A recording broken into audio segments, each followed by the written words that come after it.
Alors, est-ce que c'est important de faire tous les examens, toutes les consultations prénatales durant la grossesse? En fait, il y a certaines femmes enceintes qui affirment que elles n'ont fait que 2 visites prénatales durant la grossesse, la première et la dernière, et leur enfant se porte bien. D'autres même se vantent de n'avoir jamais fait les examens. Alors, dans cette vidéo, nous allons vous donner l'importance de faire tous les examens, les consultations prénatales durant la grossesse. Alors, il est important de commencer les consultations prénatales aussitôt que vous êtes au courant de votre état gestationnel. Les consultations prénatales pour la femme enceinte permettent de confirmer l'état gestationnel au premier trimestre. Permettent également de détecter les comportements à risque. Ces comportements à risque sont susceptibles de nuire au bébé dès le début de la grossesse. Détecter les comportements à risque passe par l'analyse du mode de vie de la femme enceinte, alimentation, mode de déplacement, activité sexuelle, etc. Les consultations faites au premier trimestre de grossesse permettent également d'évaluer l'état général de la femme enceinte. Cela passe par la prise des paramètres médicaux, tension artérielle, poids, température, ainsi que l'examen physique de certaines parties du corps telles que le sang, abdomen, membres inférieurs, et l'analyse des antécédents médicaux, gynécologie, obstétricaux, chirurgicaux. Les visites faites au premier trimestre permettent également d'éviter les carences. Ça passe par la prescription de certains médicaments tels que l'acide folique, les vitamines et autres.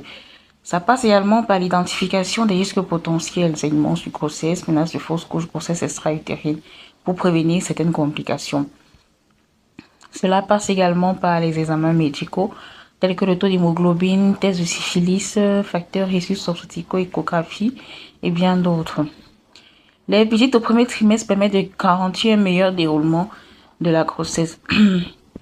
En fonction du déroulement de la grossesse, le personnel de santé adoptera de nouvelles résolutions pour permettre à la femme enceinte un meilleur vécu de la grossesse actuelle. Alors ça, c'était pour la femme enceinte. En quoi les visites sont importantes pour l'embryon, pour le bébé? Cela permet d'éviter certaines malformations.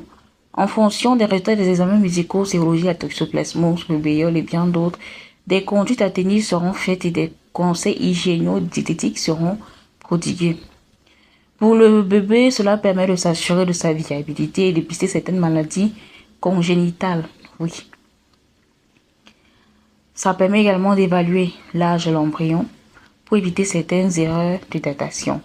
Alors, parlons du deuxième trimestre de grossesse. Au deuxième trimestre de grossesse, les consultations prénatales et les examens faits permettent d'évaluer l'état de la femme enceinte.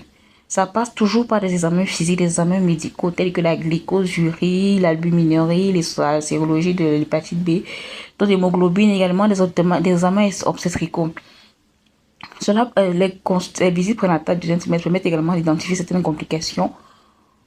La femme enceinte peut être victime de fausses couches tardives, de grossesse arrêtée, de saignements sur grossesse. Dépister également certaines maladies. Elle peut être victime du diabète gestationnel, hypertension artérielle gravidique et bien d'autres maladies. En ce qui concerne le bébé, on va s'assurer du bien-être fœtal pour voir s'il va bien, s'il grandit normalement avec un poids normal, sa malformation et autres. De s'assurer qu'il vit bien dans le liquide amniotique, que tout est normal, qu'il n'y a pas de problème. Venons au troisième trimestre de grossesse. Ces visites permettent de déterminer le mode d'accouchement. Effectivement, déterminer si l'état de la femme enceinte du bébé, mais aussi le mode d'accouchement. Pour déterminer cela, on évalue le bassin de la femme enceinte, ses antécédents et autres paramètres tels que son état de santé, le poids du bébé et bien d'autres. Ces visites permettent également de prévenir les risques pouvant survenir au cours du dernier trimestre de grossesse, tels que décollement du placenta, accouchement prématuré, rupture précoce de la poche amniotique, et identifier les complications potentielles pouvant survenir durant l'accouchement, crise d'éclampsie, souffrance fœtale. En ce qui concerne le bébé, on va déterminer sa présentation finale, parce que la position du fœtus peut influer sur le mode d'accouchement. Déterminer également s'il y a des anomalies du cordon ombilical, double circulaire, triple circulaire, lâche serré. Évaluer également le poids fœtal. Ça a également son rôle dans le choix du mode d'accouchement. Bon, vous voyez donc à l'issue de cette vidéo, à la fin de cette vidéo, que il est très important de ne manquer aucune visite prénatale durant la grossesse et de bien faire tous ces examens.